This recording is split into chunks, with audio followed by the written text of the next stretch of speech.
All right, hey guys, Shane here. Hopefully everyone had a good holiday.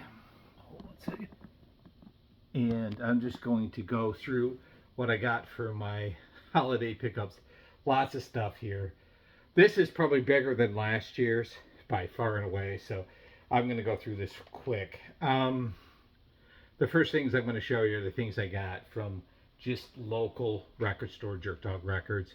Things I've been collecting probably since sometime in November, plus a few Christmas items too. So these aren't all Christmas gifts, some are. So I'll show them as you go along. This is Night Ranger with Man in Motion. A very difficult record to find by Night Ranger. This is too. This in that, what was it, Big Life or Nightlife? I think it was Big Life. Those are fucking hard albums to find by them, and that's that late '80s Night Ranger, way super overproduced, lots of keyboards, not even really like hard rock anymore, hardly. Although I feel like on this album, there's a few jams on here. Um, Trying to think. I know the song "Man in Motion," "Halfway to the Sun." Lots of ballads on here too, but "Love Shot Me Down," "Reason to Be." This is definitely not the best Night Ranger but this reminds me of like 1988 and me buying cassettes like a motherfucker back then, and so there's a lot more nostalgia involved in this. Um, and as Eddie Trunk would say, this band really rocks the fuck out when they want to. Although they're known for their sort of like almost adult contemporary ballads. The people that know Right Night Ranger know they were a great hard rock band when they wanted to be. And this is not necessary evidence of that, but this was bought in for sweet nostalgia. So, Night Ranger, Man in Motion. Gonna be your man in motion. Uh, CDs. I got some good CDs. I mean, I was really surprised. I got these this weekend, and nothing but good stuff here. Cyndi Lauper, the Essential Cyndi Lauper. I was hoping this would be a two CD set, which would get into her era with the Blue Angels. I think that was the name of that band she was in. Does not cover that, but covers all the big hits. Goonies are good enough, and She Bop, Girls Just Want to Have Fun, True Colors. A few deep tracks on here, and the one I'm super excited about is her cover of Prince's "When You Were Mine," which is on the She's So Unusual album. She really is a tale of two different styles of music. You know, you hear that a lot, but she really fits that with the first era being more new wave into She's So Unusual, and then that adult contemporary kind of soft whatever she was doing starts up with True Colors and goes forward. I'm gonna say I only really know a few of her albums, and that came out after True Colors, and I was not impressed. But I like Cyndi Lauper, so the Essential Cyndi Lauper, I'll take it for. I think these were $2 a piece. I was just talking to somebody about how great this band was, PM Dawn, and this is "On the Heart of the Soul and the Cross," the Utopian Experience. Something I've had on cassette multiple times in my movie music collecting past, and this is wonderful hip hop, done very creatively, melancholic. A lot of melancholy on this. With some real just beautiful like sampling into like kind of this soft psychedelic groove, and this is so good. Of course, the big hit on here was "Set Adrift on Memory Bliss," but there are some gorgeous songs on here like uh, "Reality Used to Be a Friend of Mine" is a really cool track in here, and "To Serve." What is that song?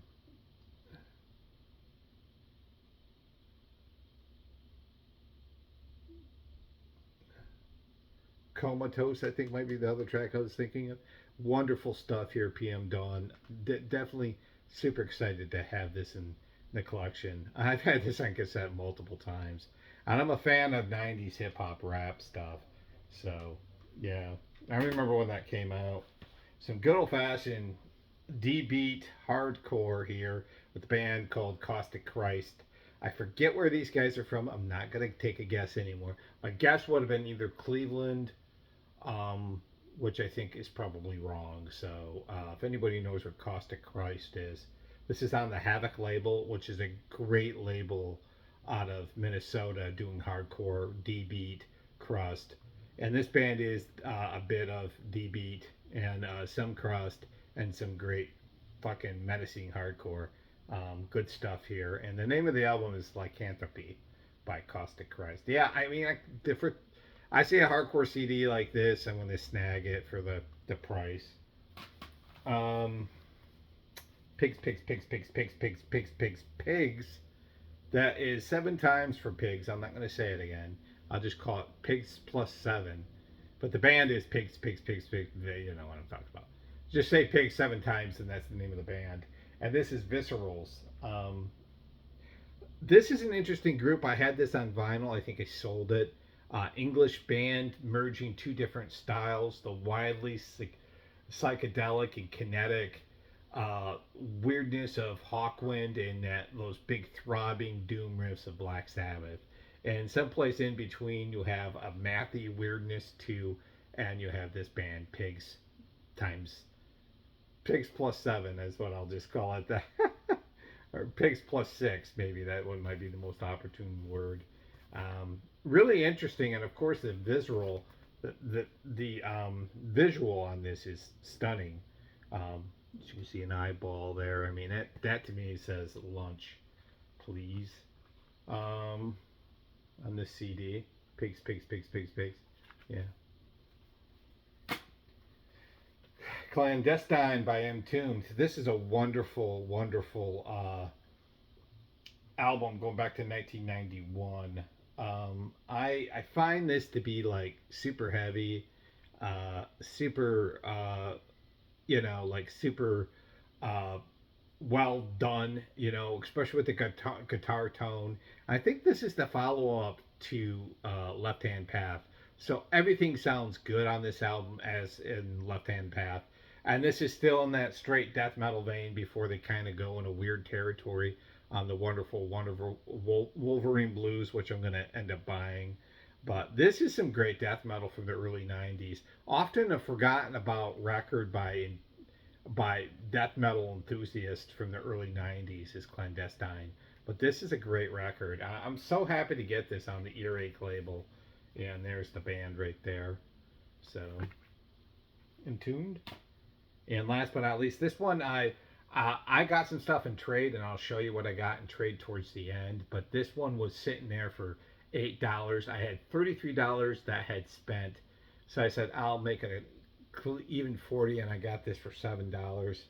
This is Lee Scratch Perry and the Upsetters with Return of the Super Ape, and dub music from Lee Scratch Perry. And I find his stuff kind of interesting, especially more so of the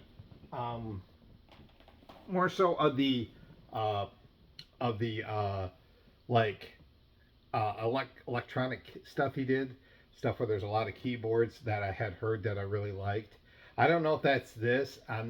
I've had some of his stuff. I've really enjoyed it. I'm not really into dub, but I don't hate dub. So this is kind of in betweeners. So yeah, Lee Scratch Perry and the Upsetters with Return to the Super Ape. So I'm kind of excited to have this one on CD. And this is considered by a lot of people to be like one of his great records, one of the great dub records. And like I said, how would I know? I don't really listen to this stuff, but I don't, necessarily have a problem with it either. So it's to me, it's either or. I'm fine with it.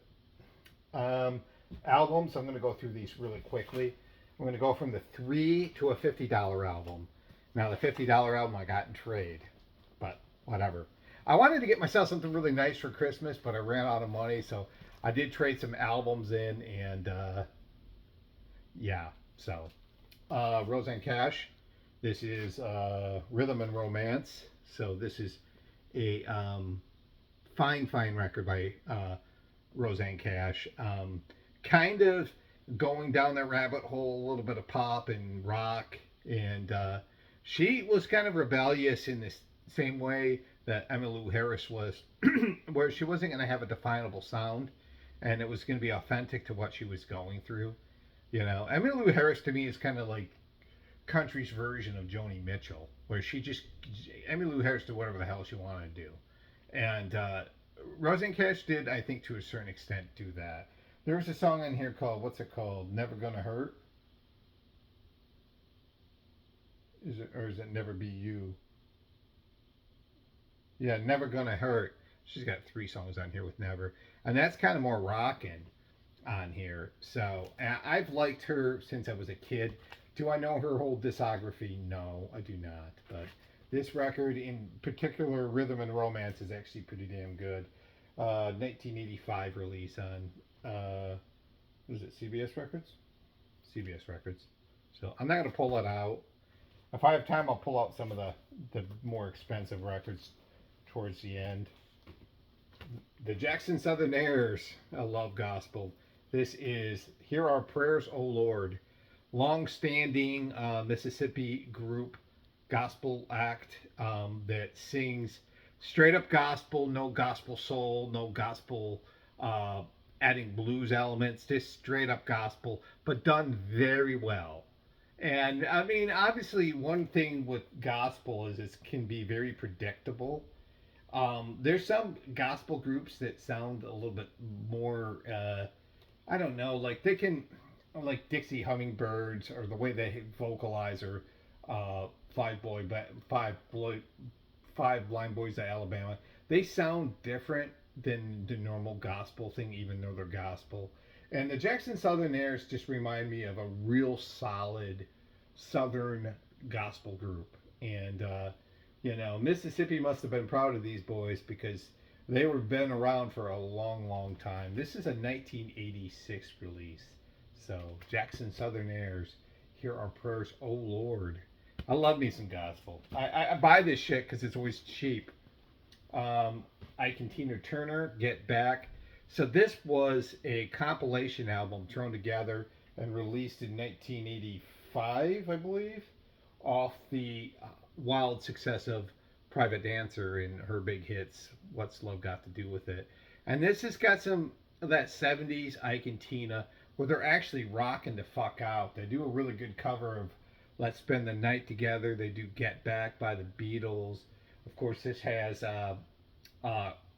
Proud Mary on it, and River Deep Mountain High is a great song on here. They do a cover of I Want to Take You Higher. This is probably more in that rock, funk, soul period, which they were great at doing, Ike and Tina Turner. I find myself buying their albums when I see them. Yeah, I do. I've been doing it in the last few years, and it's just, this was $5. I just said, screw it, I'm going to get it. For $5, I'm going to get it. I'm going to put these in order of how much they cost. So I kind of went out of order there, but I'm going to get back in order here in just 1 second. This one was $2. Cow Sills. Yeah, this is just self-titled album, 1967 maybe? These guys are a terrifically talented family group from the 60s, and they had the big hit. They did a cover of Hair. They also had the Raid in Park and Other Things, which is on here. A family group that can really fucking play. These brothers and sisters, or a mom maybe, I don't know. These guys were really talented musicians in their own right. There's the Fam right there. Let me see if I can move this back just a little bit. Yeah, I feel real claustrophobic sometimes with the camera coming on up on me, but on the Reprise label, I saw one of the Cow Sills, and I forget which one it was being interviewed by Billy Corgan, and that piqued some interest in me. He was on Billy Corgan's podcast. If I was to look and see what Cow Sills they were, I could probably tell you, although I can't. But family group comparable to 60s pop bands like the Monkees, or obviously would be a big one. Really talented though musically, like surprisingly very talented. Hold on, let me see if I can get there. There we go. Very, very talented. So give this band a chance if you've not heard them. The Casettes, they're just wonderful. 60s pop stuff. I'm going to stop here real quick and I'm going to get me a sip of this club soda. These little Summit club soda. And these things are all over Aldi's, and I just buy them because they're like $3 for a 6-pack. So it's just, basically tonic and water probably. And pretty damn tasty. I've been addicted to these things. George Benson, A Weekend in L.A. Wonderful double live album by George. I think he's playing at the Forum in L.A. Spares no expenses and doing some great covers of on Broadway and Ode to Cadu, which is on that earlier CTI stuff that George did. Wonderful live stuff. I think George, I've talked to other people about this, and everybody knows he's a great jazz guitarist, but he's a good showman too. And so this is a great album where you could hear, and I've never seen him live, but you could see like the showmanship in the performance, the performer that he was. Besides, and he's got a pretty good voice, but like he's a multi-talented guy. He's not just a good guitar player. But yeah, this is a classic live jazz album from the 70s. And it's common, but this thing, it veers from like having no value to having a few dollars. And I've seen this go up to $10 before too. So I'm a big fan of George Benson. So this Weekend in LA is wonderful. Yeah, we're moving along. Bad Company, Straight Shooter, $3 from this one. This is right at the height of when they were really getting popular with the songs on the radio. This was released in '75 on Swan Song. Look how cheery these guys are at the crap table here, huh? I mean, seriously, look at these guys at the crap table here. Sorry, I had a phone call there, so I was blocking it. Yeah, look at these fools. Like, look how, I mean, they don't even seem happy that they could potentially be making money. Like, come on, guys. On the Swan Song label. They've got the big hits on here. Is Rock and Roll Fantasy on here? No. But Feel Like Making Love, Shooting Stars. No, Rock and Roll Fantasy was much later on. I should know that. I think that was on Desolation Boulevard or Desolation Angels or whatever the name of that album was. It's a later song. But this has Feel Like Making Love, Shooting Star, the big hits. Deal with a Preacher is a cool song in here. Weep No More is a cool song on here. This has got a nice mixture of some of that free sounding, like the previous band they were in, free sounding blues rock into like kind of an arena hard rock or classic rock sound from the 70s. Bad Company were a good band. I mean, finally getting in Rock and Roll Hall of Fame, for God's sakes. I mean, seriously, kind of ridiculous. But then again, the Rock and Roll Hall of Fame is one of the most. I agree with Eddie Trunk, and he says they're clueless, and they kind of are. They're stupid. They don't know what the hell they're doing. This one is a 4-album box set. This was $5. Chicago. I know this is probably pretty like a bland choice, but I'm going to show it anyways. I've seen these albums go kind of cheap into kind of expensive, right? So like, sorry, I had to move that real quick. So this to me is just like a sort of like, I guess it's okay. I'm not going to sell it for $5. I'll sell it for like a few bucks. But this is a live set, early Chicago. I got it. It's got, oh wow, look at all those 4-album set of Chicago from the early '70s. I can't remember where this where they were playing at, but it's got Beginnings and I think Song for Richard and His Friends, 25 or 6 to 4, I'm a Man. Let's see. Mother, Lowdown, Flight 602. I Don't Want Your Money. That's a great fucking song by them. In the Country, Anybody Know What Time It Is? Um, South California, Purples, which is a great song, Question 67 and 68. I'm a fan of horn rock. I love this shit. Chicago's always been like a band I'll always go back to again and again and again. But yeah, this I just don't remember the venue, but this was recorded live, supposedly. You know, but back then they used to say stuff was recorded live, and it wasn't ever recorded live. So yeah, the cover is falling apart here, but the records are in good shape. So Chicago, if I could put some tape on this and some spit, maybe I can get this spitting some gum and tape or whatever to get this box up and going. Yeah, early Chicago stuff is good stuff. Obnox with Negative Approach. So this is Lamont Thompson, who is better also known as Obnox. This is his group, and there's a nice merging in this of psychedelic, garage rock, blues, soul, and even some hip hop. And Lamont Thomas, I believe, he's a fixture in the Cleveland scene, and he is doing was doing he was in a lot of punk bands, and this is him doing something completely different. This is supposed to be an EP, but there's like fucking 20 songs on here. I think I've had some Obnox in the past. I don't even know. I might have shown some on the show. It's pretty interesting. It's really out there, kind of in a way. The psychedelic stuff really makes this kind of an oddball thing. I was going to say, oh, this kind of sounds like Living Color. It does not. You know, it's just got its own kind of style. It's out there. It's it's out there. So Negative Approach, Obnox. These I got for free, but I didn't get them for free. I got them from my brother, and I paid $5 a piece for them because he was like, I got some albums I want to sell you. Do you want them? I said, sure. Cult Sonic Temple. You know, I'm not going to get this for $5 in the wild. No fucking way.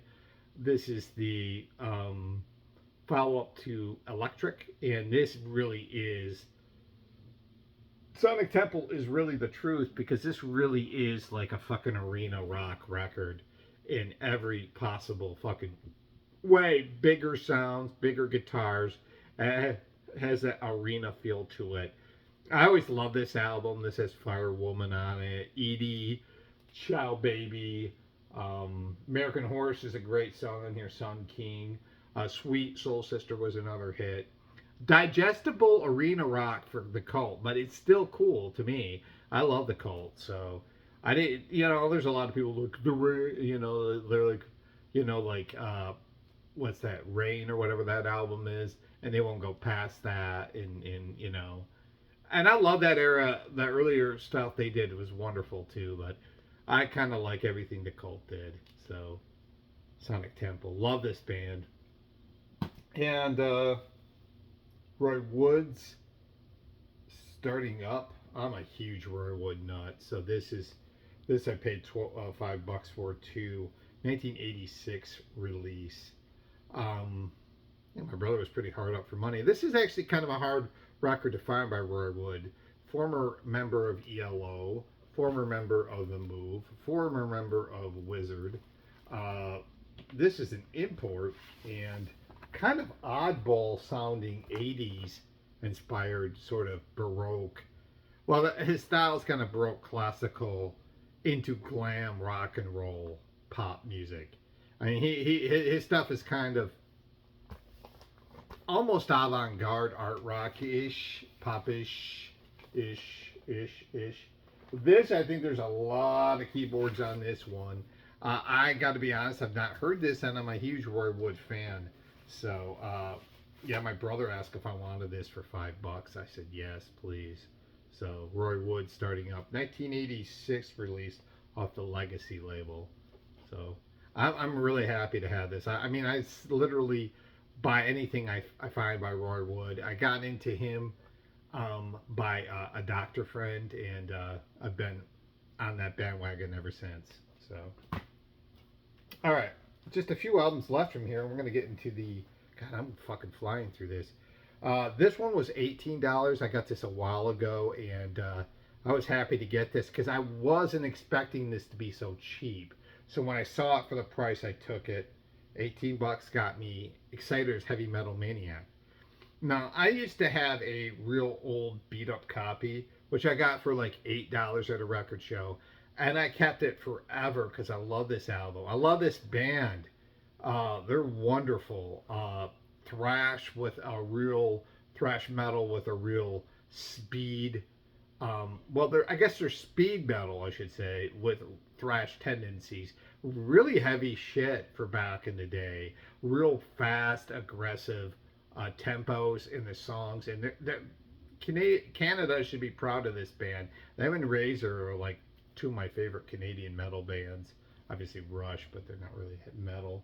Well, they can be, right? This is a 2008 reissue on Megaforce. I love the song Heavy Metal Maniac, Mistress of Evil, Rising of the Dead, Black Witch. This thing just jams. Fast, fucking intense, speed metal into thrash. And I would almost say, and without getting too, like prickish here, but I'd almost say this is like a like precursor to goddamn death metal in a way. And they're never going to be considered that because they're like, well, that's more like Bathory or Possessed or whatever. Well, Bathory's more like pre-black metal, but whatever. But no, they're not. Celtic Frost. No, they're not. But they're not as like, I guess, as extreme. But with the fucking tempos with this band, they certainly could be considered that. These next two I picked up this weekend, and I was happy to get these in trade. I was running real low on money, and I'm like thinking, I can't spend a lot. I had to pay my rent. I bought some records in for trade. So, can I consider trade as part of a Christmas present thing? I'm going to say yes, so fuck it. Richard Hell and the Voidoids with Blank Generation. I think this is some excellent punk. Now, this was originally released in '77 in the 40-year anniversary. Yeah, the 40-year anniversary of this came out in 2017 and was reissued by Sire Records as well. So, um, punk from the '70s. Richard Hell, I think one of the things that made him stand out, and I believe he played in television or played with, I think he was in television for a hot minute. Another great band, but I think what made him stand out was just he was a great songwriter. He was a great writer and went on to become a more of a novelist writer than performer. But this is great. This has got Love Comes in Spurts on it. The title track is great. What is the other song on here? New Pleasure, Liars Beware is great on here. This kind of reminds me. It's got a lackadaisicalness to it, somewhat, that kind of reminds me a little bit of the Modern Lovers, but it's also got some throaty fuck you in it too. That makes it completely New York punk. So, yeah, it was $24. I'm like, man, I don't understand when he gets old punk in there, it sits in there because people don't really give a shit about that. Kiss, that's right, Kiss My Ass. Classic Kiss regroove. So this isn't Kiss, it's a Kiss tribute album. I love this fucking record. And I'm going to show this one off. This is a promo copy. And this one was $25 originally. But I've had this on cassette. I've had it on vinyl. On CD. I've never had this on vinyl. And this is where I'm getting to be in my record collecting part of my record collecting career, where like I'm really enjoying what I'm getting right now because I'm getting all these things I never thought I could get, and this is on red vinyl. I mean, just the fact that like it used to be I can find Cocteau Twins on CD and I'd be happy with that. Now I've been getting them on vinyl, and I mentioned that before. Sisters in Mercy, and now I can find this Sisters in Mercy on vinyl reasonable. And then this came out in the '90s, which a lot of critics pan this album. I fucking love this album.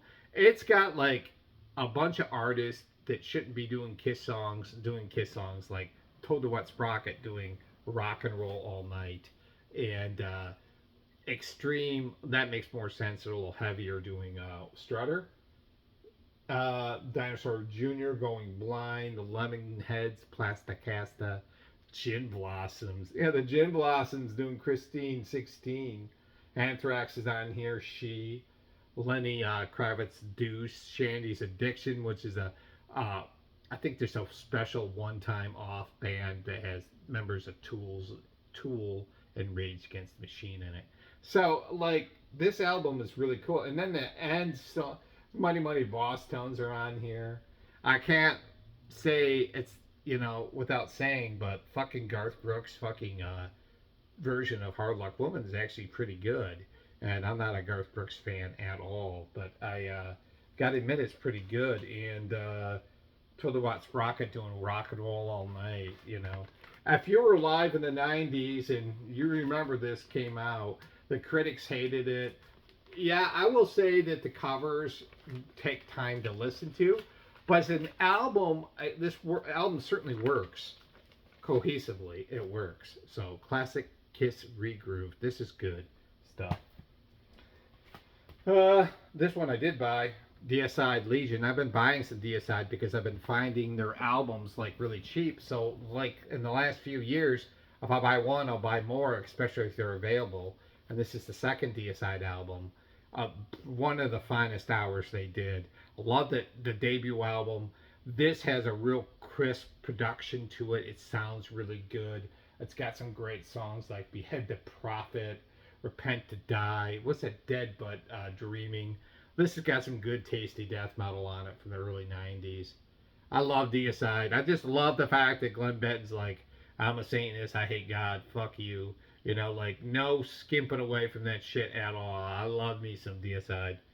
So, Legion. I got to kind of scoot through these because I got more to show you. And this is the one that was $50. And I will talk about this just briefly before getting on to the other stuff. This is like probably the most controversial black metal album that came out in 2025. And it's done by a Prague artist from our Czech Prague artist named Drugveil. And this is his album. Cruel World of Dreams and Fears. And I actually kind of like this. It's really kind of wimpy black metal, but I certainly kind of like it. And supposedly what made this controversial is you can see the rosebuds on this album. And on top of that, like people were saying that this was done it's all AI and all that. So there's that AI sort of controversy that came with this. Was this actually created by musicians and all this stuff? But I find this to be like, this to me was more curiosity than anything. I certainly kind of do like this, but this is not going to be for every black metal person. There's probably a lot of people out there that fucking hate this shit. I find it like really entertaining. So Drugveil and Cruel World of Dreams and Fears. So pretty cool to have. Cassettes, we're going to get into the cassettes next. And what I'm going to show you going forward is all the stuff I got from Steelworker Records and Mojo's Books and Records. I'm going to show the cassettes all the same, and then the records and stuff I'll show separately from Mojo's, which is a book and record store in Tampa, and then Steelworker Records. I'm going to show these even though I shouldn't. These are cassettes I got for free. And I really like these. He had a whole mix of these cassettes that I picked up a ways back. And this one has like Split Ends, Go-Go's on it. Our Lips Are Sealed. Yeah, the Go-Go's. A Human League, Eurythmics, Talk Talk, Peter Gabriel, Howard Jones, Big Country, Flock of Seagulls. So 80 sounding mixed cassette. Somebody mixed this together. This one says, blame the programmers when classical fails. So I got this for free. I just kind of wanted to show it. And then the other one I got, I also like too. And this one was Underground Circus. I like the print on that. And this has got Underground Circus, if you can see it. Uh, and this one's got like Nitzer Ebb on here, Pale Saints, Depeche Mode, yes. Um, MC, uh, what is it? 100 Foot Jesus is on here. English Beat is on here. So I think that's kind of interesting. I don't like to show stuff like that, but I kind of wanted to anyways. I'm going to go through these cassettes real quick and then the CDs before I can spend some time on the vinyl. These first two were $1 a piece. This is I think a Florida project called Yuma Head. Yuma Head. And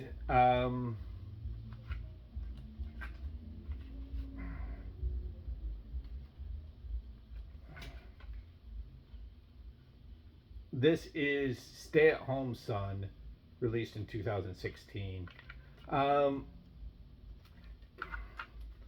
Vaporwave, chillwave, electronic music.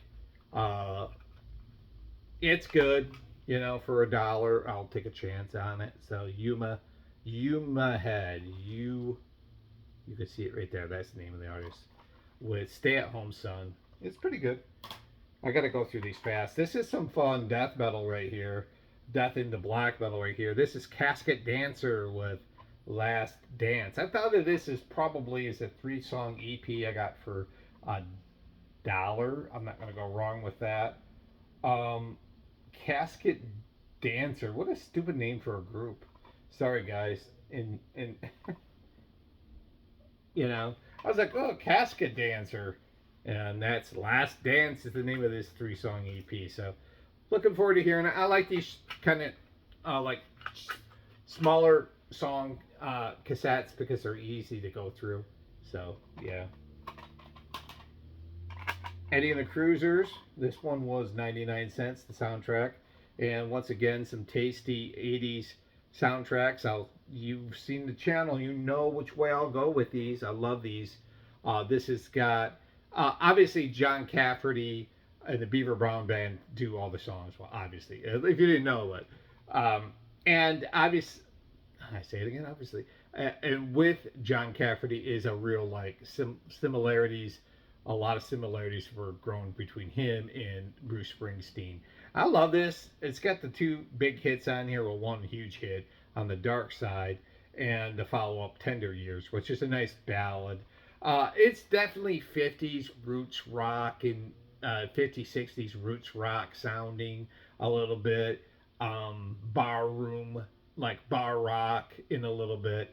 But John Cafferty and the Beaver Brown Band, and if you watch the show or one of the episodes I did before on music, then you saw I had bought one of his albums. So it's a double in a row for Cafferty and the Beaver Brown Band. Although they go by Eddie and the Cruisers. Well, they don't, but they perform on this soundtrack. That was like 1983 that came out. I think 83 or 84. This is cool. Stars. The band Stars with Live in Action on the Enigma label. What's cool about this is this was released, I think, in 1988, but didn't. But our older performances from the 70s. So if you like classic late 70s sounding Stars, you're going to get it. And Stars being Starz. So, yeah, it just took forever for it to come out. Yeah, 1989 Metal Blade release of classic 70s live performances by the band Stars. Yeah, good 70s hard rock. I love this band. They have a little bit of a sometimes power pop feel to them, but they are definitely hard rock and awesome. Stars are. So if you've not heard this band, man, and you like 70s rock, them and Angel, I tell you, I love this shit. I'll listen to this stuff all day long. I love it. This is an interesting band from Tempe, Arizona. I don't know if they're out anymore, but this is Alexander Korda with uh,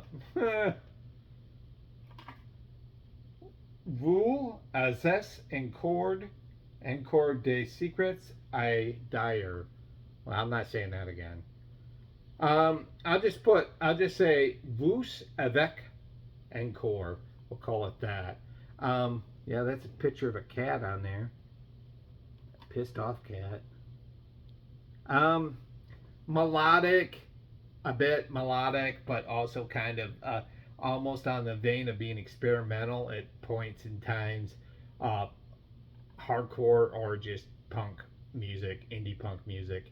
Really good stuff. These guys had been around for a long time. This one was $3. I took a chance on it. I'll show something on the back of this real quick. Because I'm such a pinch on time, I got to be very aware of time because I don't want this to go too far over, even though I know it's already gonna. There's a patch with the name on it. Now there's a filmmaker named Alexander Korda who made a lot of films back in the 40s, 30s, 40s, 50s, maybe. But I don't know if this band was inspired by him or not. I think he was a Russian filmmaker. Maybe I don't know when his movies come out, 30s, 40s. But yeah, Alexander Korda, the band. I actually like this. So give this thing a chance. Don't piss off the kitty cat. Look at how mad he is. Alright. This is, I think, a split between two bands. Teenage Sarcophagus and Tomb Rippers. And I'm going to be honest, I bought this because of this goddamn cover. And I don't know if I can bring it in any closer, but this cover is awesome. I just love this cover. Sorry about the shine. But this cover just made me want to buy this. I was like, fuck yeah. I think this is kind of, I don't want to say metalcore, but it's metal of some sort, maybe grindcore. I hate that I didn't have time to actually really review this and listen to it like I'd like to have. So I apologize for that, but I think it's in the vein of like grindcore and death metal and hardcore punk. So yeah, Tomb Rippers is some tasty stuff right here. So this one was $4, and I just love the cover. As soon as I saw it, I bought it, and I had no clue if I was even going to like it or not. This one I got from Mojo's. I could have showed it separately. I didn't. This is When the Pyramid Meets the Eye, a tribute to Roky Erickson. So if you're familiar with Roky, this is a bunch of artists performing Roky songs on here. It's actually kind of a diverse list. Let's see if I can pull out the people on the list. ZZ Top, John Wesley Harding, R.E.M., Toy Dog Pondering, Judy Batts, Primal Scream, Bongwater, Julian Cope. Pretty diverse list. I actually kind of like the R.E.M. version, their cover version of I Walked with a Zombie. But yeah, early 90s. I think this came out in 91. So alternative bands mostly, or college rock covering the great Roky Erickson, great Texas musician, Roky Erickson. So this one was $4, and as soon as I saw it in Mojo's, I bought it. I didn't want to combine cassettes, but I did anyways. So this is the band. I want to say, I think these guys are out of New Hampshire or Connecticut, one of those two states. Up in the north, Scum with We Must Bleed. There it is there. There is just the common cover. There's a crack right there. I bought it because I like the fact they have mask on. There's 4 tracks on here. I think this was released originally in 2016. It was.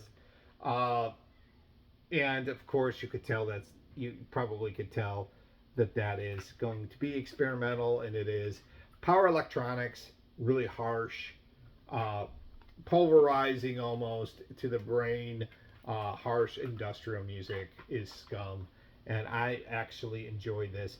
Now, with some noise music, it's just harder to listen to than others, but with Scum, I really, really found this kind of, like, it's weird, like some noise, I just like, fuck, take it off. And then there's stuff like this, and of course, like when I go back to think of like classic 80s noise, like bands like Hanat Tarash, the Japanese band, there's something appealing about noise that's kind of hypnotic. Obviously, the repetition kind of lulls you in, but this is some tasty noise music. Scum, We Must Bleed. This one was $6. And that's the end of the cassettes. Let's move on forward to the CDs. I got a lot to show you guys. I gotta get through these CDs like quickly because this thing is gonna run way over. Harry Chapin, the Gold Medal Collection. This was 99 cents. These all CDs I got for 99 cents at Steelworker Records. There's like a bonus or blowout CD sale right now, so I went nuts.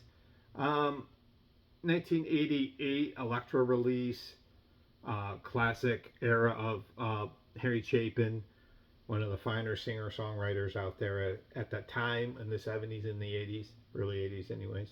So Harry Chapin. Sade, Diamond Life, her first album. And very pop and smooth sounding jazz, pop, soul. Wonderful stuff from this English band. I believe they're English, even though Sade is not. I don't know. I forget where she's from. I want to say South America. But gorgeous stuff here. Like I said, I got to go through these like quickly so I can spend some time on the albums. This is an interesting one I will talk about. The third album from Anita Baker's, and this one's called Compositions. This is a wonderful record. Kind of like how she was in the first few records, Giving You the Best I Got, and Sweet Love, and Caught Up in the Rapture of Love, and all these songs. And this album has a sort of like desperation to it, and a sort of like maturity to it, that this serving her man and getting in this love and all this stuff, and it's wonderful. And then you become an adult and things get complicated and relationships get difficult, and she really is writing from and performing from like a place of probably hurt and wisdom. And this is a wonderful third record by Anita Baker, probably my favorite thing by her. And Giving You the Best I Got and those big hits were like good songs, but this really makes me think of her in a different light. So check this one out. 1990 release by Anita, and she actually executively produced this album, which means she had reins on it. So Compositions, probably one of the more interesting albums I'll show you. Florida band. I'm guessing this is punk. The Buttnecks Live. This is 1996 off the Mega Rabbit label. There's 18 songs, and they cover Johnny B. Good. My guess is this is like pop punk or cow punk. Probably cow punk with some humor in it. It's the band in the back. I don't know what they sound like. I didn't get a chance to listen to this, so Buttnecks Live. Sandra Bernard with Without You I'm Nothing. Yeah, the comedian actually was a jazz singer and I believe played piano, and this is jazz music. And she does some covers on here. The one that really strikes me as being the most curious one is her version of Little Red Corvette. Yeah, the Prince song. But she also does The Lion Sleeps Tonight on here.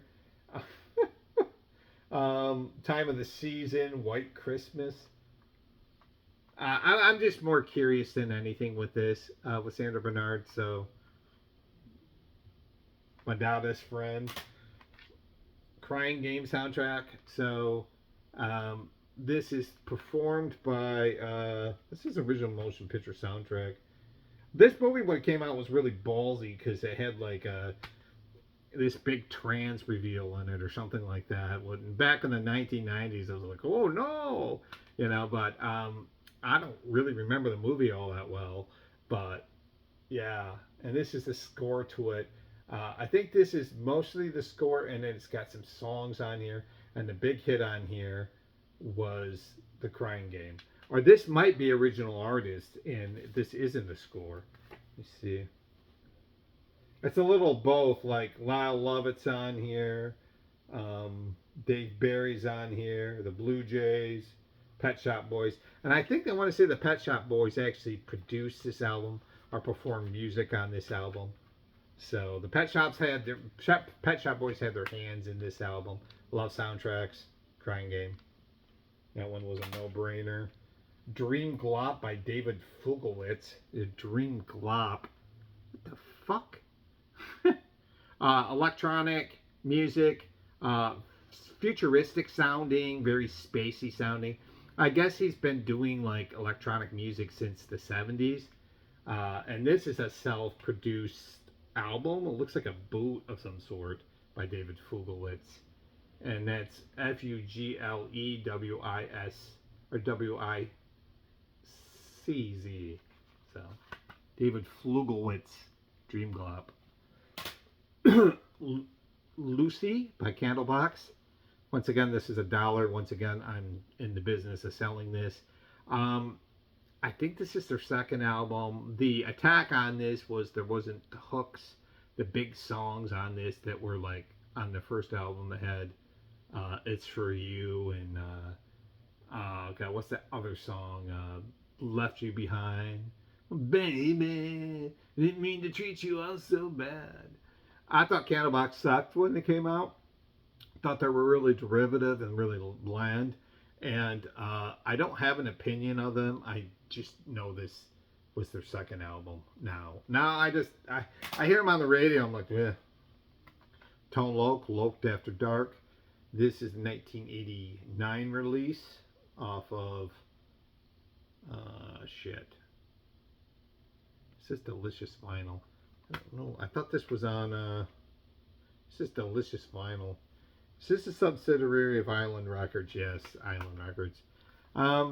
Obviously, very funny and very amusing and entertainer rapper, Tone Loc, with the big hits on here.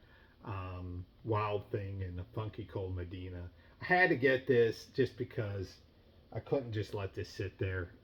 So, yeah, 80s rap with a sense of humor. This was, I think, a little bit before, like, Bismarcky and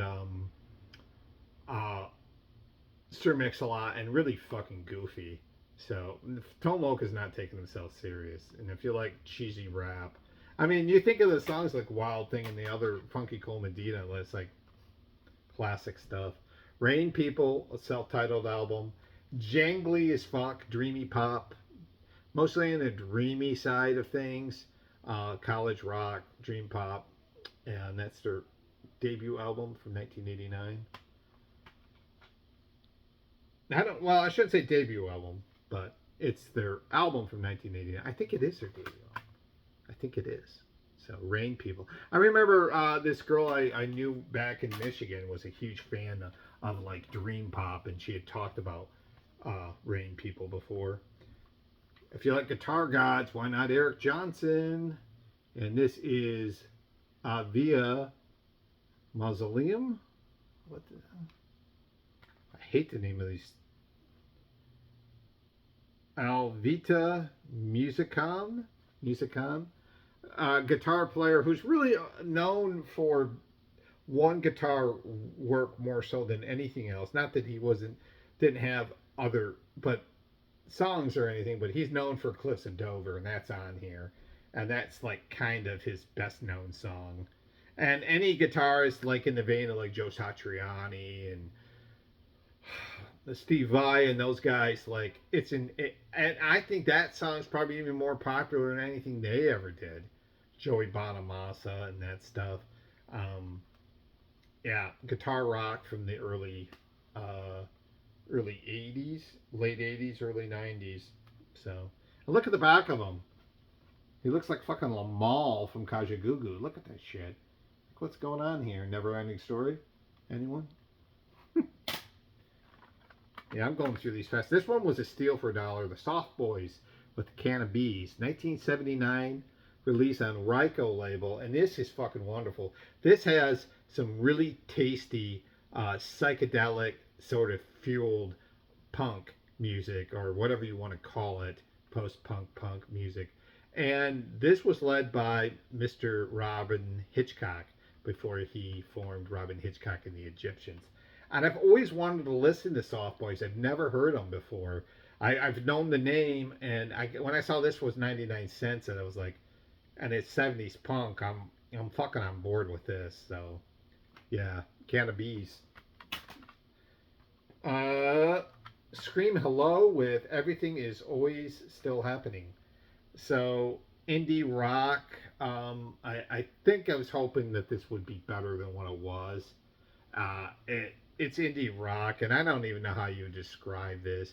I think they're trying to be a little bit artish or avant-garde-ish, but I didn't really do anything for me. But Scream Hello, and the album is Everything Is Always Still Happening. So for $1, it was worth picking up. And No Prima Donna, the songs of Van Morrison. So this album came out in the 90s, was maligned much like the Kiss tribute album, and I love this album by them, by these artists. It is underwhelming, it's boring as hell, but I listened to this album almost fucking daily for a while in the 90s, not understanding this kind of music necessarily or what they were trying to do. It was like I got it cheap at a record store. I was getting into Van Morrison, thought this would be cool. Um, a lot of the covers on here are underwhelming. I still love this anyways. You have Liam Neeson doing Coney Island spoken word. Sinead O'Connor underwhelmed on You Make Me Feel So Free. Um, Crazy Love by Cassandra Wilson's pretty good. I like Hot House Flowers' version of Bright Side of the Road. Um, Marianne Faithfull does a nice version of Madame George. Lisa Stanfield does Friday's Child wonderful. Probably the best track on here is the one that's the most surprising to me and most risky, and this is Elvis Costello's version of Full Force Scale, where he does it completely fucking a cappella, and it works for at least for me. This came out in '94. I love '90s tribute albums. I showed you the Roky Erickson one. I showed you the what was the other one I showed you? I know I showed you another one. The Kiss one in this one. So Van Morrison. Um, no Prima Donna, the songs of Van Morrison. Yeah, people fucking shit on this. You might not like it, but I dig this record. All right. That's the end of the cassettes or CDs from Steelworkers. We're at 57 minutes, and I got to get through like a lot of records, so I'm going to have to fly through this. Oh, God. Two records I picked up from Steelworker, or from Mojo's Records. And this is Bela Bartok, Quartet number 1 in A minor, and Quartet number 2 in A minor. Both Quartet number 1 in A minor was written in 1907, and number 2 was written in 1917. Took him 10 years to write the second. Bartok is crazy good. I don't have any string quartet stuff of his, and this was where I think he really shines, is doing string quartet kind of stuff. Excited to hear this. Yeah, the great Hungarian composer Bela Bartok. I believe yeah, he is. So, classical music. And the last thing I want to show you is kind of really an interesting one from Mojo's, and this is Skinny Puppy's Cleanse, Fold, and Manipulate. And this came out in 1987. This is when they were kind of the early records being more darkly ambient, and these adding soundscapes and harsher, more dissonant noises too.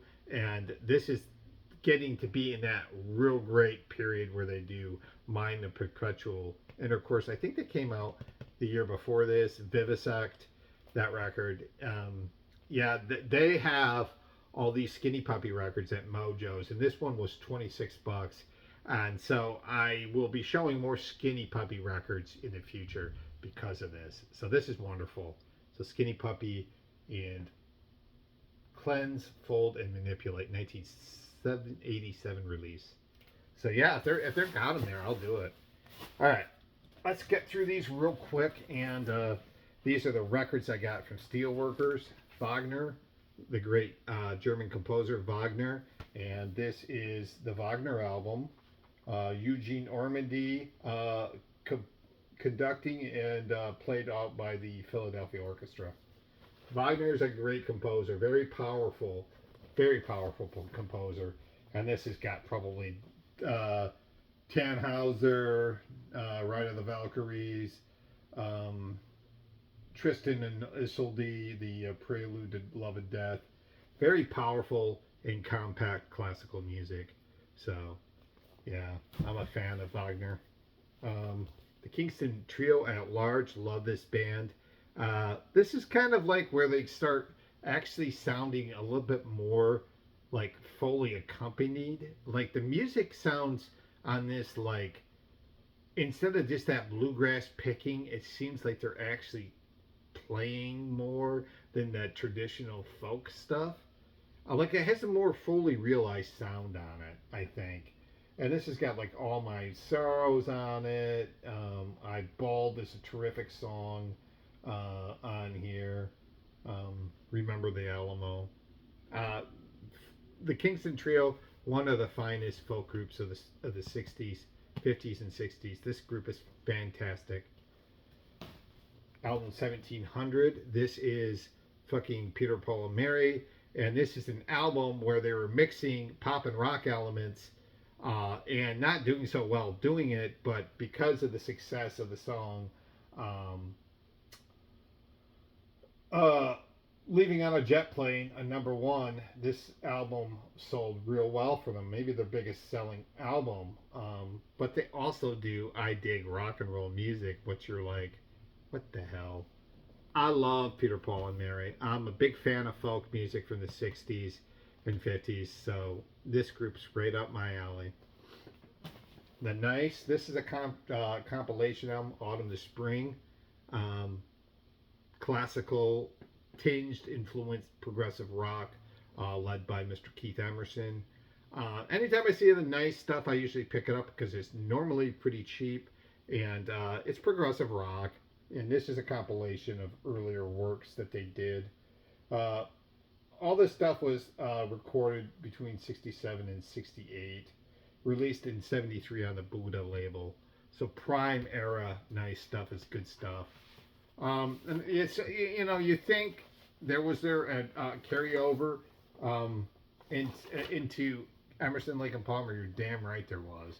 You're damn right there was. So, yeah. Danny Joe Brown in the Danny Joe Brown Band. So he had to add and the Danny Joe Brown Band.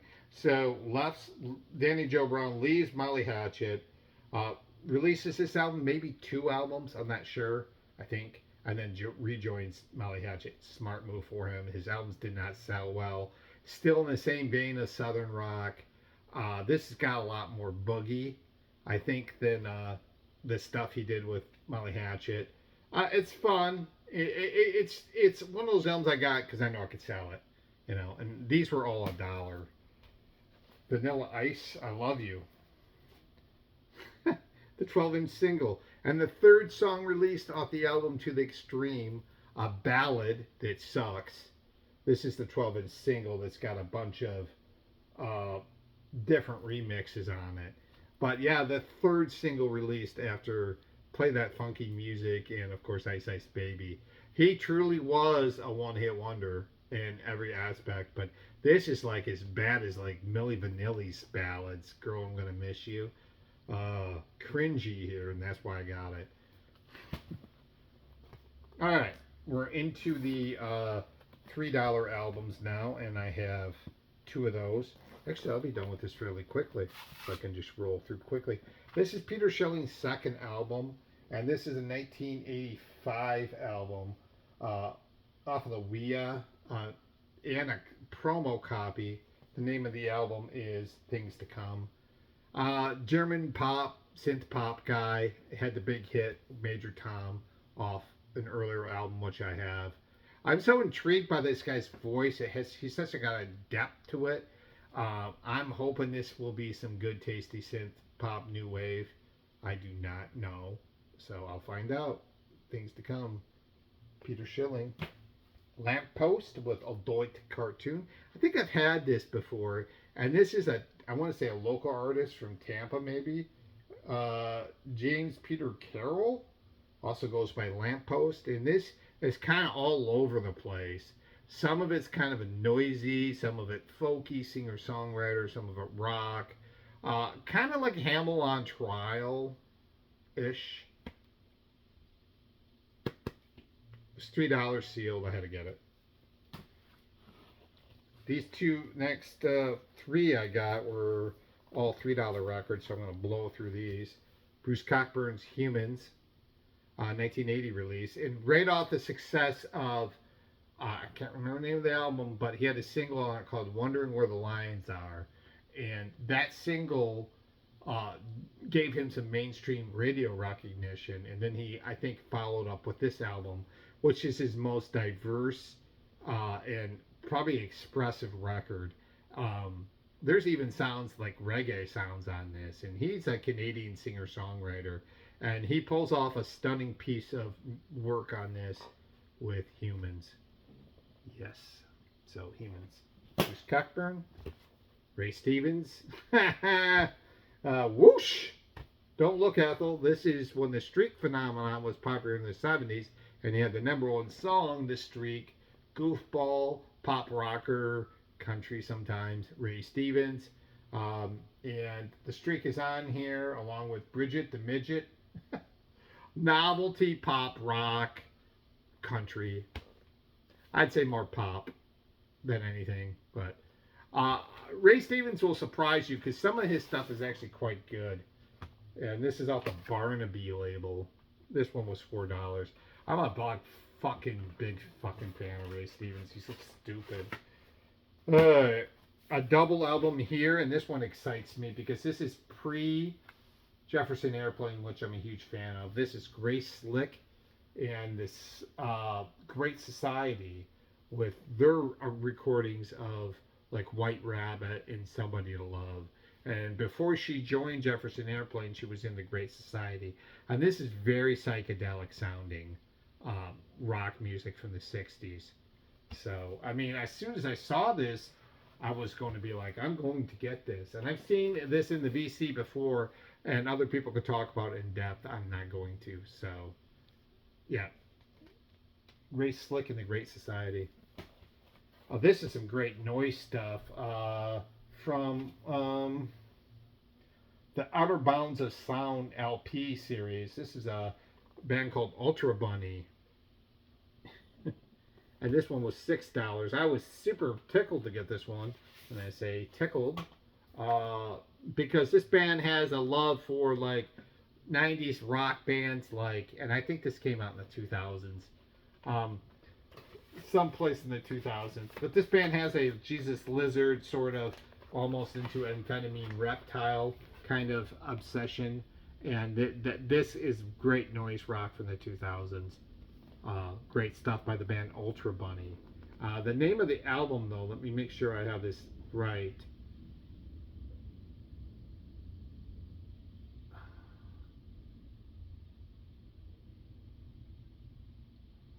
I think it's just called Ultra Bunny.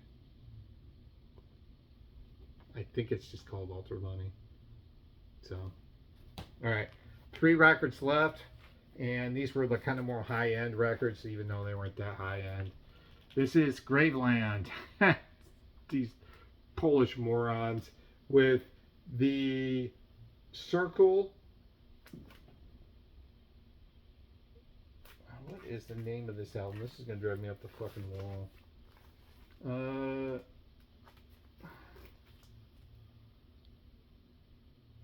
The Celtic Winter. I can't even fucking say anything. Celtic Winter 1994. Wow. These guys are fucking cheese dicks. And they were like making comments about that they said were misconstrued, but supposedly comments about Nazi sympathies. They're Nazi sympathizers. But one of the members said, no, that's not the truth. So who knows what's the truth or not anymore. Something gets spilled in the media and it gets its life of its own. This is black metal from the early 90s. This is like an EP, and this is on the Forever Plate label. Under 500 copies of this. I kind of like Graveland. They've kind of become a favorite of mine. They're kind of cheesy in a way, and I kind of like these. I've been showing you some black metal today that's cheese. This is not cheese. This is 2006.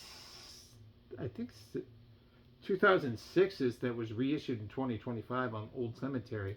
This is German band Dead, and this is Whorehouse of the Freaks.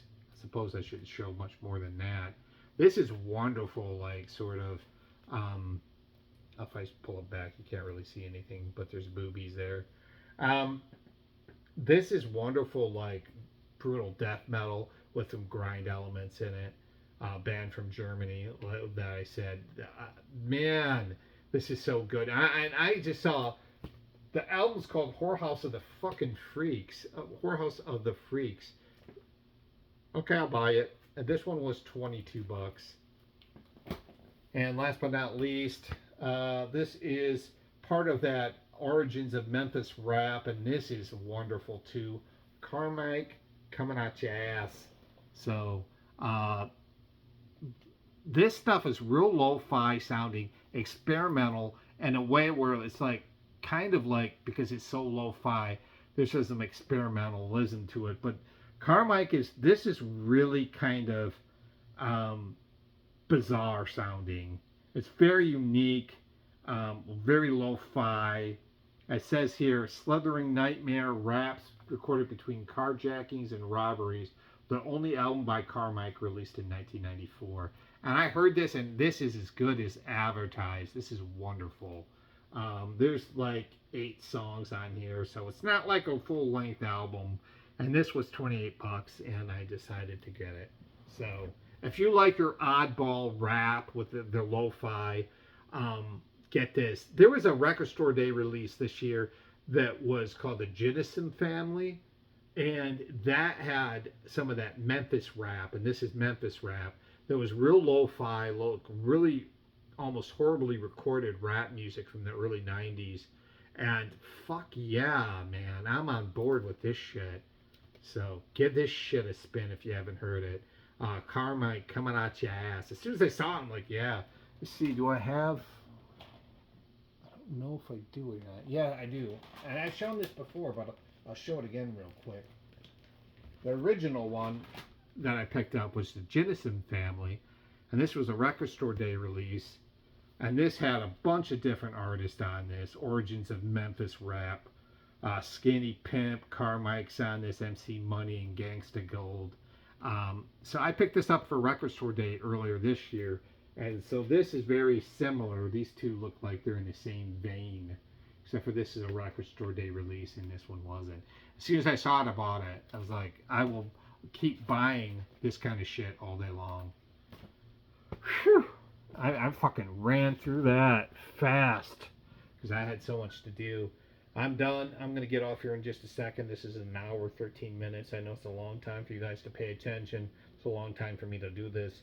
I will be doing another DVD, Blu-ray pickups. I got to show some of my Christmas presents that I got. One particular one. I'm going to do another video. The last one didn't do very well, but I don't care. I'm going to do it anyways. And I got a British pickups coming from England, punk metal kind of stuff coming in January. So those will probably be the next 2 that I show. Thank you guys for watching, and Happy New Year's to y'all.